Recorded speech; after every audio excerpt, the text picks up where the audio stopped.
Tahukah kalian apa itu klasifikasi makhluk hidup? Secara dasar, klasifikasi makhluk hidup adalah suatu cara atau bentuk pengelompokan makhluk hidup berdasarkan persamaan dan perbedaan ciri bentuk tubuh atau morfologi, fungsi dan mekanisme kerja tubuh makhluk hidup atau fisiologi, struktur atau bagian dalam tubuh atau anatomi, maupun tempat hidup dan cara hidupnya. Apakah kalian sudah mendapatkan gambaran? Ayo kita lanjut ke manfaat dan tujuan klasifikasi makhluk hidup. Manfaat klasifikasi makhluk hidup. Yang pertama, dapat memberi nama pada spesies baru. Seiring perkembangan waktu, terdapat berbagai penemuan spesies baru yang belum memiliki nama. Dengan adanya klasifikasi makhluk hidup berdasarkan ciri-cirinya, spesies tersebut akan memiliki nama ilmiah sesuai ciri-ciri yang ditunjukkannya. Yang kedua, lebih mudah mengenal jenis makhluk hidup. Manusia dapat lebih mudah mengenal jenis makhluk hidup dengan adanya klasifikasi. Contohnya, manusia dapat mengenal bahwa hewan yang menyusui ada mamalia, seperti gajah, kucing, sapi, dan monyet.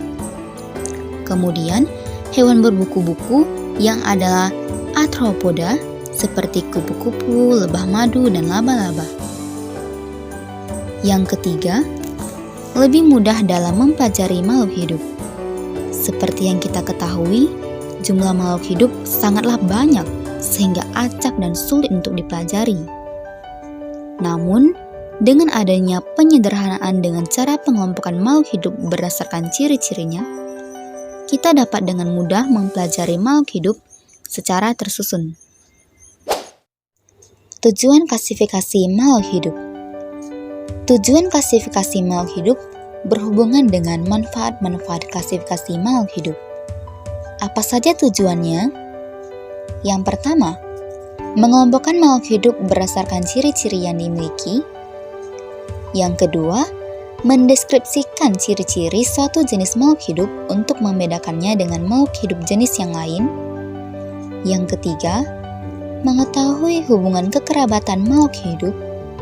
Yang keempat, memberi nama pada suatu makhluk hidup yang belum diketahui namanya. Yang kelima, menyederhanakan objek studi sehingga mempermudah mempelajarinya. Dan yang keenam, mengetahui tingkat evolusi makhluk hidup berdasarkan kekerabatannya. Kali ini kita akan bersama-sama mempelajari sistem 5 kingdom. 1. Kingdom Monera. Kingdom Monera merupakan organisme prokariota atau prokaryotik, yaitu organisme yang selnya tidak memiliki membran inti sel. Monera berkembang biak dengan cara membelah diri dan pembentukan spora. Pembentukan spora dilakukan khusus pada lingkungan yang tidak menguntungkan, yang dinamakan endospora. Pada kingdom Monera terdapat dua kelompok besar, yaitu bakteri dan cyanobacteria. Bakteri memiliki bentuk yang beragam, ada yang bulat, batang, dan spiral. Sebagian besar bakteri dapat bergerak bebas menggunakan bantuan organel sebagai alat gerak pada sel yang disebut flagella. Sebagian bakteri ada yang bersifat heterotrof yang tidak dapat membuat makanannya sendiri sebagai dekomposer atau pengurai.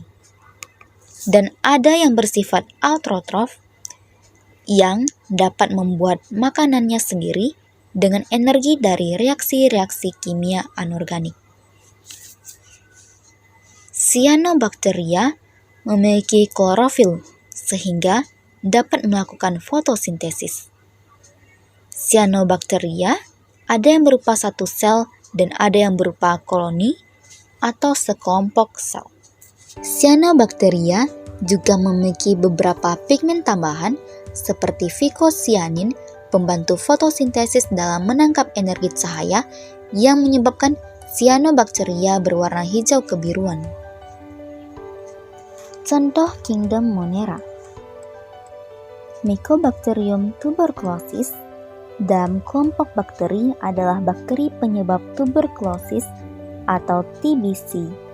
Ketika penderita TBC memercikkan lendir atau dahak saat batuk atau bersin, bakteri akan keluar dan terbawa melalui udara masuk ke tubuh orang lain dan umumnya menyerang paru-paru. Oleh karena itu, Mycobacterium tuberculosis penyebab TBC menjadi subjek penelitian untuk mengembangkan pengobatan yang lebih efektif. Mycobacterium tuberculosis termasuk Kingdom Monera karena merupakan organisme yang selnya tidak memiliki membran inti sel dan berkembang biak dengan cara membelah diri. Kingdom Bacteria. Phylum Actinomycetota. Kelas Actinomycetia. Ordo Mycobacteriales. Famili Mycobacteriaceae. Genus Mycobacterium. Spesies Mycobacterium tuberculosis. 2. Kingdom Protista. Kingdom Protista merupakan organisme eukariotik yang memiliki inti atau nukleus yang dikelilingi oleh membran yaitu sitoplasma dengan membran inti sel dan belum memiliki sistem jaringan. Protista dapat dikelompokkan menjadi 3 bagian, yaitu menyerupai hewan, menyerupai tumbuhan, dan menyerupai jamur. Contoh Kingdom Protista. Plasmodium malariae adalah protozoa parasit yang menyebabkan penyakit malaria pada manusia dan hewan. Penyakit malaria ditularkan melalui gigitan nyamuk yang terinfeksi Plasmodium malariae. Di dalam tubuh manusia, parasit tersebut akan berkembang biak di organ hati, kemudian menginfeksi sel darah merah. Plasmodium malariae termasuk Kingdom Protista karena memiliki ciri-ciri yang sesuai, yaitu bersifat eukariotik, heterotrof, dan memperoleh makanan dengan cara menelan atau masukkan makanan tersebut ke dalam sel tubuhnya atau intraselular. Kingdom Protista. Phylum Apicomplexa. Kelas Aconoidacida. Ordo Hemosporida. Famili Plasmodiidae. Genus Plasmodium dan spesies Plasmodium malariae. 3. Kingdom Fungi. Kingdom Fungi merupakan organisme yang memiliki ciri-ciri sebagai berikut. 1. Bersifat eukariotik, yaitu memiliki membran inti dan organel sel yang terikat membran. 2. Tidak berklorofil, sehingga tidak dapat membuat makanan sendiri yang disebut heterotrof. Yang ketiga, tersusun dari satu atau banyak sel. 4.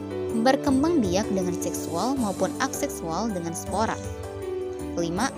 Hidup sebagai organisme saprofit atau pengurai, parasit, dan bersimbiosis dengan akar tumbuhan. 6. Pada umumnya tubuh jamur tersusun dari benang-benang halus atau hifa yang berfungsi sebagai alat reproduksi atau menyerap zat makanan. Contoh Kingdom Fungi. Rhizopus stolonifer adalah jamur saprofit yang dikenal sebagai busuk lunak, jamur hitam, dan busuk Rhizopus. Hal tersebut dikarenakan jamur tersebut seringkali menjadi salah satu jamur pertama yang muncul pada roti basi. Rhizopus stolonifer termasuk dalam Kingdom Fungi karena dapat menghasilkan hifa kuat yang disebut stolon dan memiliki ciri-ciri yang sesuai, yaitu sebagai jamur saprofit atau pengurai. Kingdom Fungi. Divisi Mucoromycota. Kelas Mucoromycetes. Ordo Mucorales. Famili Mucoraceae. Genus Rhizopus. Spesies Rhizopus stolonifer. 4. Kingdom Pantae. Kingdom pantai atau tumbuhan memiliki ciri-ciri antara lain dapat membuat makanan sendiri atau autotrof karena berklorofil, dan melakukan fotosintesis, eukariotik atau memiliki inti sel yang terbungkus membran nukleus, memiliki dinding sel, multiseluler atau banyak sel, serta memiliki ukuran tubuh yang jelas berupa talus atau akar, batang, dan daun. Contoh kingdom plantae, kembang sepatu atau Hibiscus rosa sinensis, termasuk kingdom plantae karena merupakan tumbuhan yang memiliki ciri-ciri sebagai berikut. Memiliki dinding sel, memiliki klorofil, zat hijau daun yang berfungsi untuk fotosintesis, dan merupakan organisme eukariotik multiseluler. Kingdom plantae, divisi Thrasiophyta, kelas Magnoliopsida, ordo Malvales, famili Malvaceae, genus Hibiscus, dan spesies Hibiscus rosa sinensis. 5. Kingdom Animalia. Kingdom Animalia atau hewan memiliki membran inti atau eukariotik, tidak dapat membuat makanan sendiri atau heterotrof, dan memiliki banyak sel atau multiseluler. Contoh Kingdom Animalia, penguin kaisar atau Aptenodites forsteri, termasuk dalam Kingdom Animalia karena mereka adalah organisme eukariotik multiseluler, heterotrofik, dan dicirikan oleh kemampuan untuk menanggapi rangsangan. Kingdom Animalia, filum Chordata, kelas Aves, ordo Spanistiformes, famili Spanicidae, genus Aptenodites, dan spesies Aptenodites forsteri. Sekian video kali ini, terima kasih.